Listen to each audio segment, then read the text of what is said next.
كل مرة بتحصل معايا مشكلة واهلك يعايروني بالخلفة وانا بروح اصالحهم وارضيهم. هم خدوا على كده. انا زهقت من امك ومن اخواتك، انت على طول سايبني ومسافر، بتيجي تقعد معايا كل 6 شهور 20 يوم، وفي نفس الوقت بيحاسبوني عشان انا ما بخلفش. انا طهقت من العيشة دي، انا خلاص مش عايزاك تاني. ازيكم؟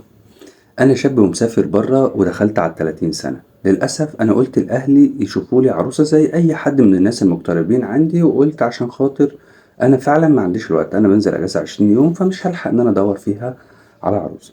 المهم قلت لأهلي، المهم أختي شافت واحدة عندها 25 سنة وشافوا البنت ولقاها كويسة، بعتولي صورها وأنا بعت لها الصور بتاعتي وتلاقينا كل حاجة تمام والوضع كان الحمد لله. المهم اتجوزنا بقالنا 3 سنين، وللأسف هي لحد دلوقتي ما خلفتش، ولكن كلام الدكاترة بتقول إن هي ما عندهاش أي مشكلة خالص في الخلفة ولا أنا، ولكن الأجازة اللي أنا بنزلها مدتها صغيرة جدا.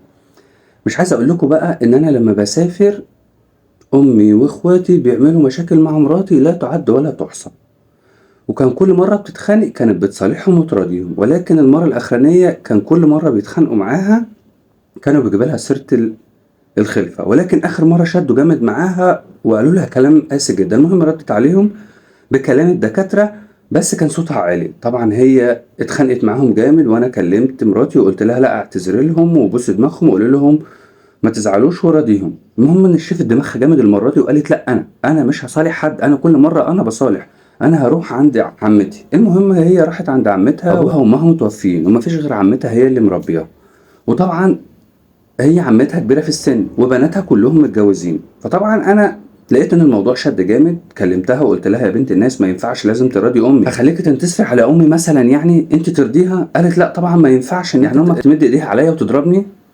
قلت لها عادي زي امك. قالت عادي زي امي لو انا فعلا عملت غلط، لكن هم على طول معايا في مشاكل وانا زهقت. المهم انا كلمت امي منشفه دماغها وقالت لي لا هي دي لازم تتطلق عشان تتربى. قلت لها طب يا امي يعني هي ملهاش ذنب في اللي هي فيه، انا قلت كلمه وهي لازم تتنفس، انت لازم تنزل من الاجازه وتطلقها. المهم انا ما رضيتش ازعل امي، وفي نفس الوقت ما رضيتش انصر مراتي على امي. اول ما نزلت اجازه طلقها واربيها، وبعد كده ايه ارجعها تاني والموضوع يتحل ومفيش مشكله، بس تاخد فتره تعرف ان اللي هي عملته ده غلط. المهم وانا في الاجازه كنت بتابعها من واحده جارتها ساكنه جنبها، كنت بكلمها وكنت بعرف منها اخبارها ايه. المهم اتصلت بيها بعد 3 شهور، كلمتها قلت لها ان احنا نرجع، لقيتها اتغيرت تماما وبتقول لي ان انا لازم عشان ارجع لازم يبقى في شروط عشان خاطر. طبعا انا ما وافقتش على الشروط دي، لقيتها اتغيرت تماما، اتفاجئت بيها باللي هي بتقوله لي. قلت لها لا طبعا مش هينفع، ورحت مكبر دماغي منها شويه، وبعدين ابتديت ان انا اسال عليها تاني، لقيت ان هي هتتجوز، بتقول ان هي خلاص نسيتني وهتتجوز. المهم انا مصدوم جدا ان هي هتتجوز، مش قادر اصدق ان هي ممكن تتجوز حد غيري. هي الصراحه ست بيت ممتازه جدا، وبعدين ما كانتش بتطلب مني الطلبات اللي هي بايخه ولا بتطلب حاجات كتير، كانت ست بيت ممتازه والله وانا بحبها، ولا عمري فكرت في يوم من الايام ان ده يحصل. انا قلت شويه بس وهي هتسمع الكلام وهتتغير، يعني هسيبها شويه تتربى بالبلدي وبعد كده هرجعها تاني، وفي نفس الوقت عشان خاطر برضو ان انا مزعلش امي. فانا ما تخيلتش تماما ان هي ممكن تعمل ده، اللي هو ازاي يعني ممكن تسيبني وتتجوز حد تاني. يعني انا ما قصرتش معاها في حاجه، هي كل اللي مضايقها مني ان هي بتقولي انا كل مره بتحصل معايا مشكله واهلك يعايروني بالخلفه وانا بروح اصالحهم وارضيهم. هم خدوا على كده. انا زهقت من امك ومن اخواتك، انت على طول سايبني ومسافر، بتيجي تقعد معايا كل 6 شهور 20 يوم، وفي نفس الوقت بيحاسبوني عشان انا ما بخلفش. انا طهقت من العيشه دي، انا خلاص مش عايزاك تاني. فانا لما سمعت الكلام ده بصراحه ما تخيلتش ان هي ممكن تكرر القرار دي، فانا مش عارف اعمل ايه، وكنت عايز ارجعها. وعشان اتاكد من كلامها ده كلمت جارتنا اللي هي جنبها، قالت لي فعلا ان في حد اتقدم لها وهي هتتجوز وخلاص هتنساني. فانا مش عارف اتصرف ازاي، فما لقيتش غير ان انا ابعت لحضرتك وحضرتك تفيدني والناس اللي عندك تقول لي المفروض ان انا اتصرف ازاي. خليني في البداية أفكر حضرتك، لو حضرتك بتتفرج عليا من الفيسبوك ومتابعني ما تنساش تقول رأيك في الكومنتات، وما تنساش تعمل لايك وشير. أما لو حضرتك بتتفرج عليا من اليوتيوب فما تنساش تشترك في القناة وتفعل زر الجرس عشان يوصلك كل جديد. خلينا في البداية نصلي على النبي صلى الله عليه وسلم.